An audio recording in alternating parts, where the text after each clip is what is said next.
આ શિયાવાડાની શેમમાં આ બધા 2 નંબરનું ખોદે છે.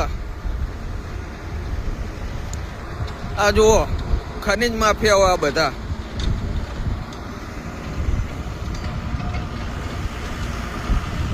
જો 2 ફાર્મ કામ ચાલી રહ્યું છે. કોઈ પોલીસ વાળો કે કોઈ ખનીજ ખાતા વાળું કોઈ નથી આવતું, બધા હપ્તા લે જ છે.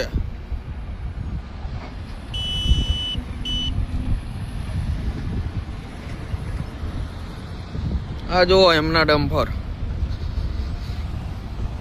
આ ડમ્પર નંબર રાખે ભૂરાક. આ જોઈ લો ડમ્પર નંબર. આ ડ્રાઈવર કોની ગાડી છે ભાઈ? ઉભી રાખ. કોની ગાડી છે? હા, નાકમસિંહ. કોના અંદર ખોદ